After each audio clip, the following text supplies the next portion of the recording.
വിവാദങ്ങൾക്കിടയിലും EP. ജയരാജനെ സംരക്ഷിക്കുന്ന സംസ്ഥാന secretariat നിലപാടിൽ പാർട്ടിക്കുള്ളിൽ പ്രതിഷേധം ശക്തമാകുന്നതായി സൂചന. കോടിയേരിക്ക് ലഭിക്കാത്ത നീതി ഇ.പിക്ക് നൽകിയതിൽ ഒരു വിഭാഗത്തിന് കടുത്ത എതിർപ്പുണ്ട്. സംസ്ഥാന നേതൃത്വം ഇ.പിയെ ഭയക്കുന്നത് എന്തിനെന്നും ഇ.പി വായി തുറന്നാൽ ആർക്കാണ് ദോഷമെന്നും നേതാക്കൾക്കടക്കം പറയുന്നുണ്ട്. കഴിഞ്ഞ ദിവസം നടന്ന സംസ്ഥാന സെക്രട്ടേറിയറ്റിൽ ഇ.പിക്കെതിരെ കടുത്ത നടപടി ഉണ്ടായേക്കുമെന്നാണ് പാർട്ടിയിലെ ഒരു വിഭാഗം കരുതിയത്. മുഖ്യമന്ത്രി കൂടി തള്ളിപ്പറയുകയും ദേശീയ നേതൃത്വം അതൃപ്തി പ്രകടിപ്പിക്കുകയും ചെയ്തതോടെ ഇ.പിയുടെ കസേരയ്ക്ക് ഇളക്കം തട്ടുമെന്ന് ഏതാണ്ട് ഉറപ്പായതുമാണ്. എന്നാൽ നടപടിയുണ്ടായില്ലെന്ന് മാത്രമല്ല, LDF കൺവീനർ സ്ഥാനത്ത് തുടരാൻ അനുമതി നൽകുകയായിരുന്നു. ഇതാണ് പാർട്ടിയിലെ ഒരു വിഭാഗത്തെ ചൊടിപ്പിച്ചത്. തെരഞ്ഞെടുപ്പ് ദിനത്തിലെ ഇ.പിയുടെ പ്രസ്താവനകൾ വലിയ ഞെട്ടലാണ് പ്രവർത്തകർക്കിടയിൽ ഉണ്ടായത്.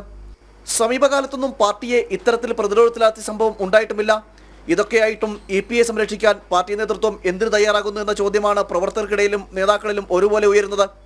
നേരത്തെ ബിനീഷ് കോടിയേരി വിഷയത്തിൽ കോടിയേരി ബാലകൃഷ്ണനെ സമ്മർദ്ദത്തിലാഴ്ത്തി സംസ്ഥാന സെക്രട്ടറി സ്ഥാനത്ത് നിന്ന് മാറ്റിയ നേതൃത്വമാണ് ഇ.പി. ജയരാജനെ സംരക്ഷിക്കാൻ ശ്രമിക്കുന്നതെന്നുമാണ് ഒരുപറ്റം പ്രവർത്തകർ ആരോപിക്കുന്നത്. ഈ നടപടിയിൽ കടുത്ത വിയോജിപ്പാണ് പ്രവർത്തകർക്കുള്ളത്. അതേസമയം ഇ.പി. ജയരാജൻ പ്രതികരിക്കാതിരിക്കുന്നതാണ് പാർട്ടിക്ക് ഗുണകരമെന്നാണ് നേതൃത്വത്തിന്റെ വിലയിരുത്തൽ. പറയേണ്ടി വന്നാൽ എല്ലാം പറയേണ്ടി വരുമെന്ന ഇ.പിയുടെ സംസ്ഥാന സെക്രട്ടേറിയറ്റിലെ ഭീഷണിയും പാർട്ടി നേതൃത്വത്തെ പ്രതിസന്ധിയിലാക്കുന്നുണ്ട്. അതിനാൽ തന്നെ വിഷയം ഒതുക്കി തീർത്ത് പ്രവർത്തകരോട് മറ്റ് ന്യായങ്ങൾ നിർത്തി പ്രശ്നം വഴിതിരിച്ചുവിടാനാണ് പാർട്ടി നേതൃത്വം ആലോചിക്കുന്നത്. ജനം, തിരുവനന്തപുരം.